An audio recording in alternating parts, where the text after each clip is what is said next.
সামনে আসছে আগামী ফেব্রুয়ারি 12ই ফেব্রুয়ারি নির্বাচন আসছে কিনা? আর জোরে বলেন।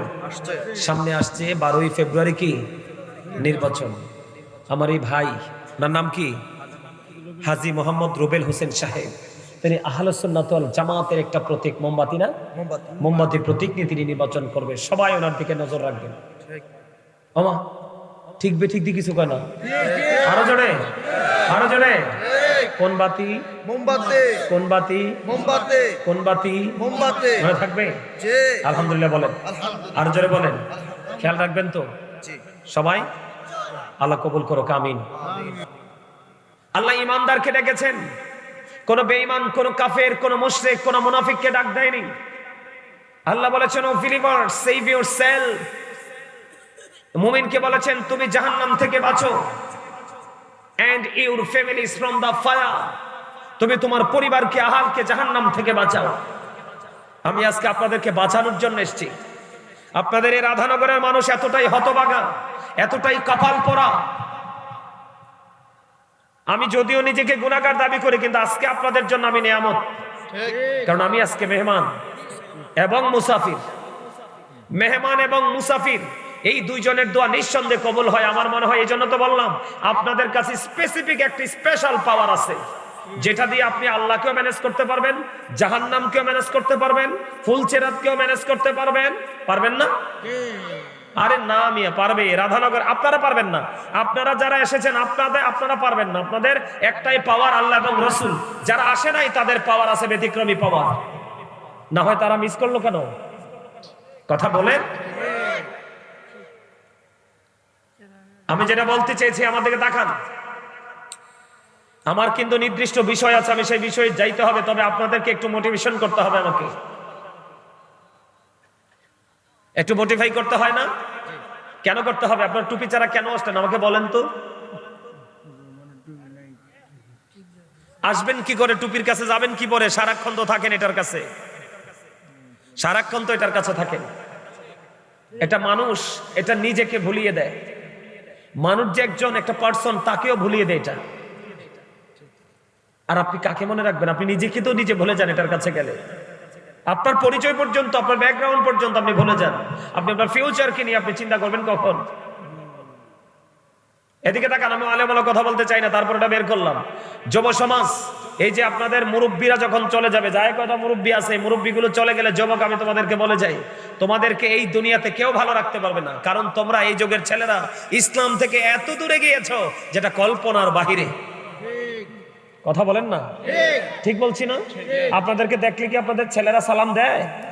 গার পাক দিয়ে দাঁড়ায় থাকে। কারণ ওরা সালাম যে দিতে হয় মুরব্বী দেখলে, এটাই তো জানে না। এমনি করে করে প্রত্যেকটা সেক্টর আপনারা নোংরা করে ফেলেছেন। আমার দিকে তাকান।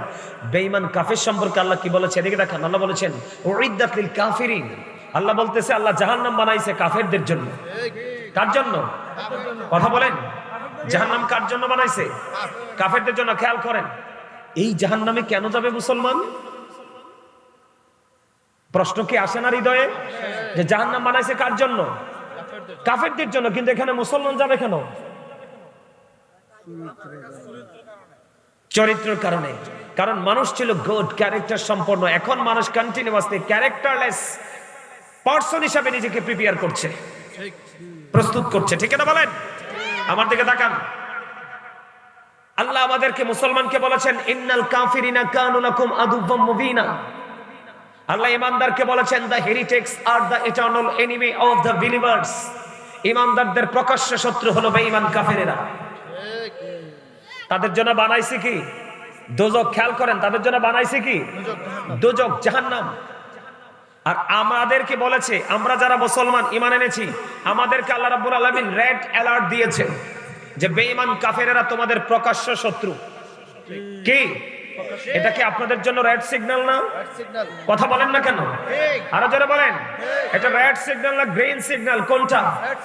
Red signal. খেয়াল করেন।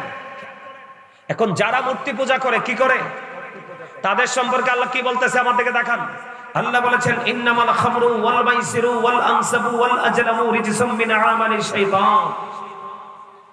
আল্লাহ বলেছেন মদ, জুয়া, মূর্তি, ভাগ্য গণনা, ঘৃণ বস্তু শয়তানের কাজ। এখানে একটা শব্দ আছে আনসাব, আছে না নাই? এটা দিয়ে কি কি মিন করা হয়েছে? মূর্তি। কি মূর্তিকে যারা মূর্তি পূজা করে তাদের কোনো ভিত্তি আছে? আল্লাহ বলছেন এটা শয়তানের কাজ। এখন শয়তানে মুসলমানের বন্ধু না শত্রু? আল্লাহ বলতেছেন Satan is the eternal enemy of the believers. ঈমানদারদের প্রকাশ্য শত্রু হলো শয়তান। বেঈমান কাফেররা সংস্কৃতিটাও কি মুসলমানের এগেইনস্টে, শয়তানেরটাও মুসলমানের এগেইনস্টে। কথা কি বুঝতে পেরেছেন? তারপরেও যখন তারা তাদের ধর্মীয় চর্চা করতে যায় দেখবেন তারা ড্রেস আপ কত স্মার্ট হয়ে যায়, ঠিক না? তারা যখন তাদের ধর্মীয় চর্চা করতে যায় তাদের পোশাক আশাকের মধ্যে দারুণ পরিবর্তন আসে। কিন্তু আর আপনার আমার ধর্ম কি ধর্ম? ইসলাম is not only a religion but also complete code of life. ইসলামের মধ্যে আপনার আমার পরিপূর্ণ এবং পূর্ণাঙ্গ জীবন ব্যবস্থা আছে। কেন? ইন্না দীনা ইনদাল্লাহিল ইসলাম। ইসলামটা আল্লাহর মনোনীত ধর্ম। সুবহানাল্লাহ বলেন না? দেখেন যাদের ধর্মের কোনো ভিত্তি নাই তারা তাদের ধর্মটাকে তারা জৌলুসপূর্ণভাবে তারা কি করে? তারা উৎসব তারা পালন করে। আর আমাদের ধর্ম শ্রেষ্ঠ ধর্ম, আল্লাহর মনোনীত ধর্ম। আমরা আমাদের ধর্মীয় চর্চায় আসছি কিন্তু আমাদের পোশাক বাড়িটা পাল্টাইতে পারি নাই। মুসলমান ভাবতে লজ্জা করে না? লজ্জা করে না? মুসলমান মনে করতে লজ্জা করে না? আপনার গায়ের কাছে দিয়ে গেলে দুর্গন্ধ বের হবে মিয়া। আপনি এসেছেন জান্নাতের বাগানে, আপনার গায়ে থাকার কথা সুঘ্রাণ, কারণ আপনি তো সুঘ্রাণের কদরই বুঝেন না। কারণ আপনাকে বুঝতে হবে খাবারের স্বাদ বাড়ায় লবণ, খাবারের স্বাদ বাড়ায় লবণ, ইবাদতের স্বাদ বাড়ায় প্রেম। এখানকার মানুষের প্রেম নাই। আপনি 13তম 14তম মাহফিল করে লাভ হবে কি? হুজুরদেরকে মোটা মোটা হাদিয়া দিলে লাভ হবে কি? তবে হ্যাঁ, এটা কাল ভালো কাজ করছেন। হুজুরে হাদিয়া দিচ্ছেন না, গাজী হুজুরে তো হাদিয়া দিচ্ছেন না অনেক। এ হাদিয়া এদিক দিয়ে চলে যাবে মসজিদে, ওই দিক দিয়ে চলে যাবে মাদ্রাসায়, আল্লাহর কাছে চলে যাবে। কিন্তু এখানে আইসা স্টুডেন্টদেরকে আমি ওই রকম পাই না, এটা দুঃখজনক কথা। কথা কি বুঝতে পারছেন? আরো যারা বলেন, এখনই আপনারা বাবা মা যারা আছেন সচেতন হতে হবে। আমার আগে যে আলোচনা করেছেন সে নাকি বাবা মা নিয়ে আলোচনা করেছে, এগুলো বলছে কিনা আমি জানি না। বাবা মাকে বলছি যারা বাবা হয়েছেন এবং মা হয়েছেন, every parent should take care their children very carefully. প্রত্যেকটা পিতামাতার উচিত তাদের সন্তানের দায়িত্ব যত্ন সহকারে পালন করা। আর আমরা সন্তান হিসেবে উচিত we should obey our parents. আমাদের প্রত্যেকের উচিত আমাদের পিতামাতাকে মান্য করা, কারণ paradise of the child under the feet of the mother. মায়ের পায়ের নিচেই সন্তানের জান্নাত। আমরা সুবহানাল্লাহ বলতে পারেন না? আরে আরো জোরে, আরো জোরে। আল্লাহ দুর্বল ইমানদারের চাইতে শক্তিশালী ইমানদারকে বেশি পছন্দ করে। আমরা যারাই এসেছি আমরা শক্তি নিয়ে এসেছি, ইমানি শক্তি, ঠিক কিনা বলেন? যাওয়ার সময় আমল নিয়ে বের হয়ে যাবে। এসেছি কি নিয়ে? গুনাহ নিয়ে এবং ইমান নিয়ে। বের হব গুনাহ ঝেড়ে আমল নিয়ে। আমিন বলেন না? আরো জোরে বলেন। তাহলে নেক্সট টাইম থেকে, নেক্সট ডে অথবা নেক্সট উইক, যেই কোনো সময় ধর্মীয় কোনো অনুষ্ঠানে গেলে আজকের মতো গাধার মতো যাবেন আপনারা। আমার কথা রাগ করেন না, গাধা বলছি যেন মনে রাখেন চিরজীবন। বলো কুমিল্লা থেকে হুজুর আইসা আমাদেরকে গাধা বলে গেছে, ছি ছি ছি, কি লজ্জা। কালকে থেকে আর যেন কোন হুজুর আমাদেরকে আর কোন তহমত দিতে না পারে, ঠিক কিনা বলেন? আপনারা কি রাগ হয়েছে? আরে জোরে। কেন গাধা বলছি কয়েকটারে জানেন? আমারে বকলে বকেন, আমি রাগ হব না। গাধা দেখেন নাই তো, আমরা দেখছি। গাদার কোনো ফিলিংস নাই, ফিডে তুল্লা দিছে তো লই হাঁটতেছে, কোন দেশে যায় খবর নাই। তা আপনাদের এখানে কিছু লোক আসছেন, মুরব্বীরা না মুরব্বীরা, ঠিক আছে, যুবক ভাইয়েরা, যে আমরা যাইতেছি তো যাইতেছি, কোথায় যাইতেছি নিজেও জানি না। এই কারণে বলছি, রাগ হইছেন না? কারণ রাগ, আমার সাথে রাগ হয়ে লাভ না। একটু পরে বাড়ি গেলে এই জীবনে হয়তো আর দেখাও হবে না, কিন্তু কথাগুলো মনে রাখবেন। কথা বুঝতে পেরেছেন? আরো জোরে, আরো জোরে। আমার কথা ক্লিয়ার? এবার আসেন, বাবা মা যারা তাদেরকে বলে যাই রাসূল বলেছেন আদিবু আওলাদাকুম আলা থালাথি খিসওয়ালিন হুব্বি নবীকুম ওয়া হুব্বি আহলি বাইতিহি ওয়া আলা কিরাতিল কুরআন। বাবা মা যারা হয়েছেন এবং হবেন তাদেরকে বলে দিতে চাই, আমার রাসূল বলেছেন তোমরা তোমাদের সন্তানদেরকে তিনটি বিষয় শিক্ষা দাও। কয়টি? একটি হলো হুব্বি নবীকুম, teach the love of the prophet. তোমরা তোমাদের সন্তানদেরকে নবীর ভালোবাসা শিখাও। আজকে যদি আপনারা আপনাদের সন্তানদেরকে নবীর ভালোবাসা শিখাতেন, একটা ছেলেও ঘরে থাকতো না, এবং যারা এসেছে একটাও টুপি ছাড়া পাঞ্জাবি ছাড়া আসতো না। ঠিক কিনা বলেন? টুপি পরা রাসূলের সুন্নাহ, পাঞ্জাবি পরা রাসূলের সুন্নাহ। সুবহানাল্লাহ বলেন।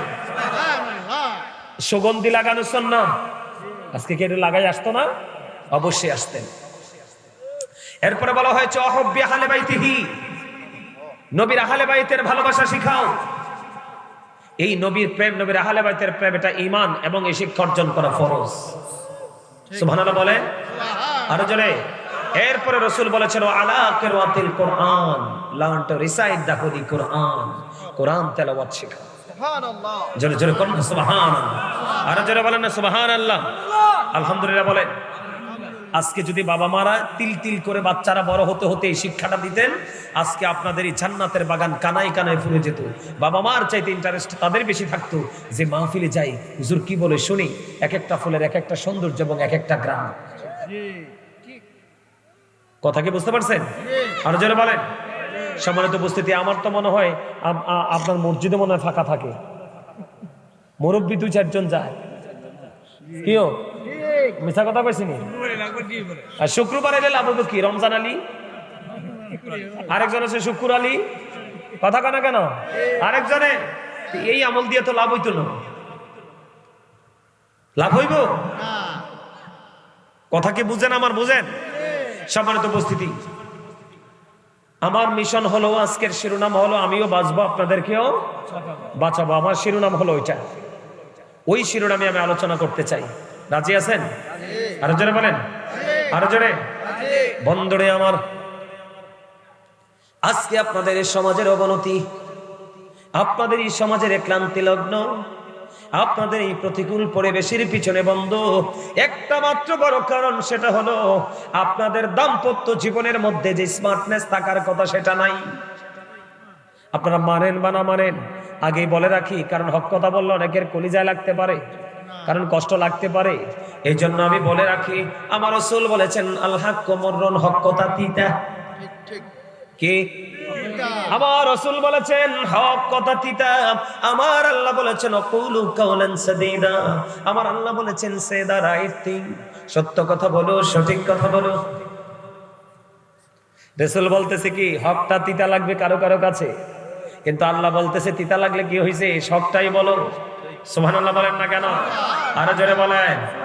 আমি না বলছি আপনারে আমারে জবান দিছে আল্লাহ বুট বাদাম খাওয়ার জন্য না, জিকির করার জন্য।